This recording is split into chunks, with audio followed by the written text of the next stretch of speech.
வணக்கம்.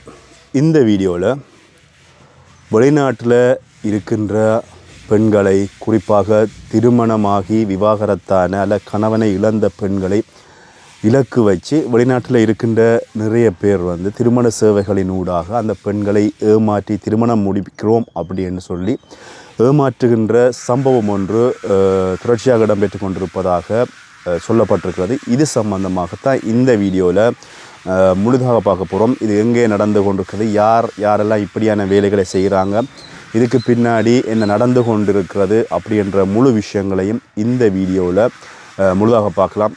அதுக்கு முன்பதாக இந்த வீடியோ சம்பந்தமான முழு விவரங்களையும் பார்ப்பதற்கு முன்பதாக என்னுடைய சேனலைக்கு புதிதாக வருபவர்கள் துரோகம் மீடியா அப்படின்னு சொல்லி என்னுடைய யூடியூப் சேனலை சப்ஸ்கிரைப் பண்ணி, லைக் பண்ணி, கமெண்ட் பண்ணிங்கன்னு சொன்னால் என்னுடைய வீடியோ ஃபுல்லாக நீங்கள் பார்க்கலாம்.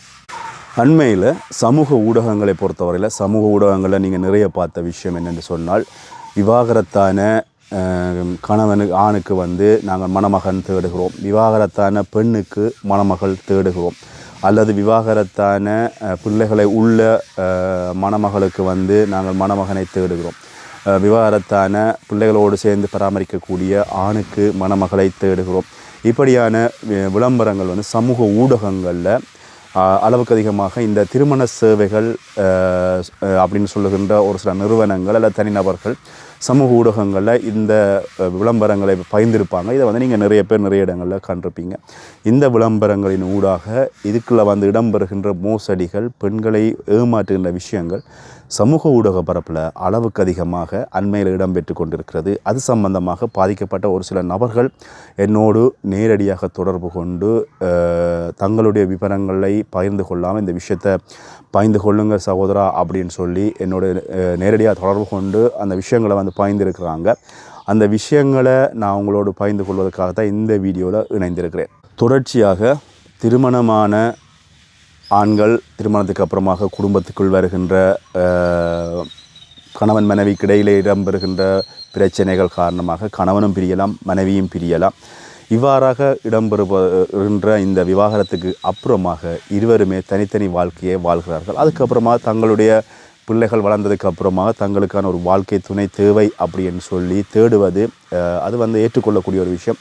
அதுவும் குறிப்பாக இந்த புலம்பெயர் நாடுகளில் வாழ்பவர்கள் புலம்பெயர் நாடுகளில் இருக்கின்ற கலாச்சாரம் பண்பாடுக்கு ஏற்ப தங்களுடைய வாழ்க்கை துணையை தாங்கள் அமைச்சு கொள்ளணும், அல்லது தங்களுக்கு எதிர்காலத்தில் பிள்ளைகள் திருமணம் முடித்ததுக்கு அப்புறமாக ஒரு வாழ்க்கை துணை தேவை என்பதற்காக ஒரு திருமண வாழ்க்கை துணையை தேடுவது, தங்களுடைய வாழ்க்கையை பகிர்ந்து கொள்வதற்கு, இல்லற வாழ்க்கையை பகிர்ந்து கொள்வதற்கு ஒரு வாழ்க்கை துணையை தேடுவது அது தப்பா அப்படின்னு சொல்லி பார்த்தீங்கன்னு சொன்னால் தவறான விஷயம் கிடையாது. அதனை தாண்டி மோசடியான வேலைகளில் ஈடுபடுகின்ற பல நபர்கள்லாம் இப்போ இதில் பிரச்சனையான ஒரு விஷயமாக இருக்கிறது. குறிப்பாக நிறைய திருமண சேவைகளில் தங்களுடைய தனிப்பட்ட விவரங்களை கொடுத்து திருமணம் முடிப்பதற்காக தாங்கள் மணமகன் தேடுகிறோம், மணமகள் தேடுகிறோம் அப்படின்னு சொல்லி கொடுத்ததுக்கப்புறமாக அந்த குறிப்பிட்ட திருமண சேவையின் ஊடாக ஒரு சில நபர்களினுடைய தொடர்புகள் ஏற்படுத்தப்படுகிறது. அதுக்கப்புறமாக சமூக வலைத்தளங்களில் அவர்களை நேரடியாக தொடர்பு கொள்கிறார்கள், வாட்ஸ்அப்பில் நேரடியாக தொடர்பு கொள்கிறார்கள். இருவருமே ஒருவரை ஒருவர் தாங்கள் நேரடியாக பேசணும் அப்படின்னு சொல்லி பேசிக்கொள்கின்ற பொழுதும் அவர்களுக்குரிய அந்த இடைவெளி கொஞ்சம் கொஞ்சம் நெருக்கமாகிறது. இல்லை குறிப்பாக கேட்கலாம், நீங்கள் எப்படி தொலைபேசி இலக்கங்கள் எடுக்கிறார்கள் அப்படின்னு சொல்லி ஒரு பெண்ணினுடைய புகைப்படத்தையோ ஒரு ஆணினுடைய புகைப்படத்தையோ கொடுத்து விட்டால் ஒரு சமூக ஊடகங்களில் அது டிக்டாக்காக இருக்கலாம், ஃபேஸ்புக்காக இருக்கலாம், தேடிக்கொண்டு போகின்ற பொழுது பேரும் விவரங்கள் இடங்களையும் வச்சு தேடுகின்ற பொழுதும் முழு விவரங்களும் அதில் கிடைக்கப்படுகின்ற பொழுது அதன் அடிப்படையில் அவர்களுடைய சுயவர கோவைகளை எடுத்துக்கொண்டோ அல்லது ஒரு ஃபேஸ்புக் மெசஞ்சரின் ஊடாகவோ அல்லது டிக்டாக்கினுடைய சட்டினூடாகவோ உள்ளுக்குள்ளே போயிட்டு அவர்களோட தனிப்பட்ட ரீதியில் பழகி வாட்ஸ்அப் நம்பர் இலக்கம் எடுத்து அதுக்கப்புறமாக இவர்கள் இருவருமே ஒன்றாக பயணிக்கிறது அல்லது அவர்களுடைய அந்தரங்க பகிர்வுகளை பகிர்ந்து கொள்வது, இப்படியாக ஒருவருக்கொருவர் நான் மானே தேனே கற்கண்டே நான் தான், நீ தான் எனக்கு உயிர், நான் தான் உனக்கு செல்லம் அப்படின்லாம் வார்த்தைகளை பயன்படுத்தி அதுக்கப்புறமாக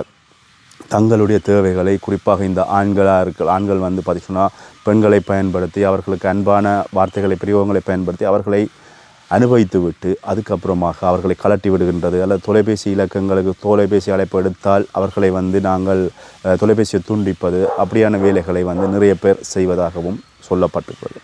உண்மையில் இந்த திருமண சேவை செய்கின்ற அல்லது திருமண சேவையான நிறுவனங்கள் வந்து இவர்களை இணைக்கின்ற பொழுது இவர்களுடைய தனிப்பட்ட விவரங்களை பகிர்ந்து கொள்கிறார்கள். அது நிச்சயமாக ஒருவருக்கொருவர் தங்களுடைய கருத்து பரிமாற்றங்களை பகிர்ந்து கொள்வதற்கு அந்த தகவல்கள் பகிர வேண்டிய விஷயம் இருக்குது, அதில் மாற்று கருத்து இல்லை. ஆனால் அதனை தாண்டி இப்படியான ஒரு சமூக புரள்வான அல்லது வந்து ஒரு பெண்ணை ஒரு ஆண் அனுபவித்து விட்டு அவருக்கு வந்து குடும்பம் இருக்கும், பிள்ளைகள் இருக்கும், சில நேரங்களில் அந்த பெண் வந்து 2 பிள்ளைகளை தாயாக இருப்பார், வேறு ஒரு புது நபரோடு தொடர்பில் இருக்கின்ற பொழுது சில நேரங்களில் அவர் கருத்தரிக்கலாம். இவ்வாறான விஷயங்கள் வந்து இடம்பெறுகின்ற பொழுது அந்த பெண் மீண்டும் எங்கே போய் அடுத்த கட்டத்துக்கு தன்னுடைய வாழ்க்கையை தேடிக்கொள்வது அப்படின்ற விஷயங்களும் இங்கே கேள்விக்குறியாக இருக்கிறது.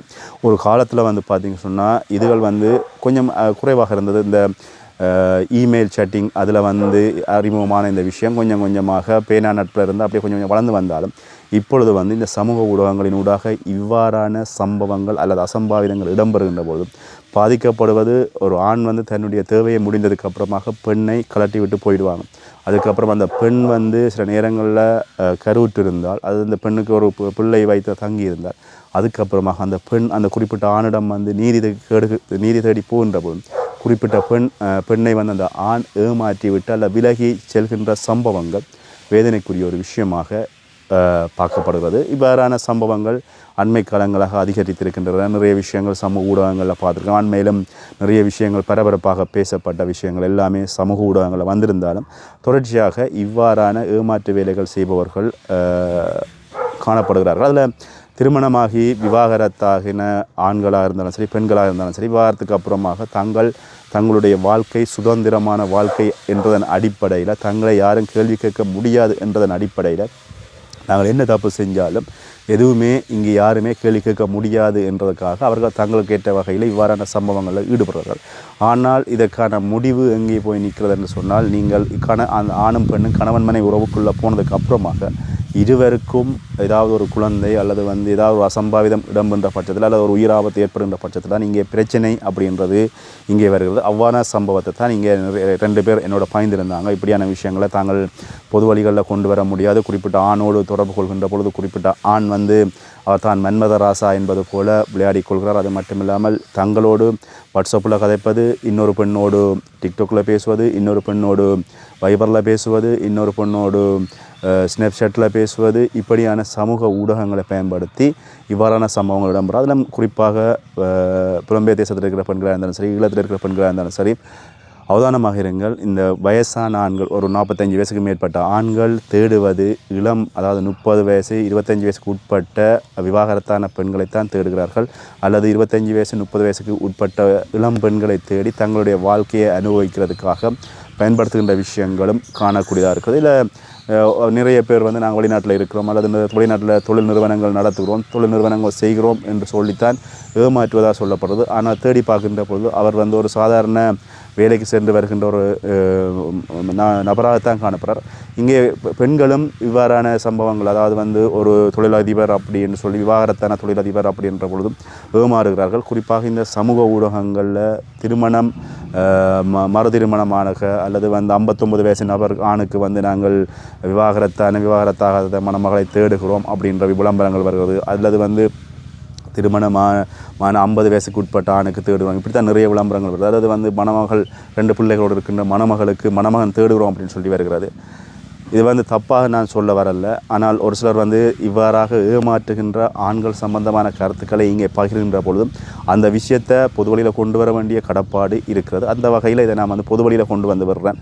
இது சம்பந்தமாக நீங்கள் என்ன முடிவு எடுக்கிறீங்க, நீங்கள் எப்படி இதை வந்து பார்க்குறீங்க, இதில் வந்து யார் பக்கம் சரி தவறு இருக்குது அப்படின்றத சொல்லுங்கள். இல்லை இன்னொரு விஷயத்தை வந்து நீங்கள் சில பேர் சொல்லலாம் உடனடியாக இல்லை ரதன் நீங்கள் சொல்கிறது தப்பு, அந்த பெண்ணுக்கு எங்கே மூளை போனது, எதுக்காக அவரோட போனாங்க அப்படின்னு சொல்லி கூட யாரும் சொல்லலாம். அந்த நேரத்தில் அன்பான வார்த்தைகளால் யார் வேணுமென்றாலும் யாரையும் அடிமையாக்கலாம் அப்படின்றதுக்கு இவ்வாறான சமூக புரள்வுகள் ஒரு உதாரணமாக இருக்கிறது. இவ்வாறான விஷயங்களை எப்படி தவிர்க்கலாம் அப்படின்றதை வந்து நீங்கள் என்னோட கொமெண்டில் சொல்லுங்கள். நன்றி.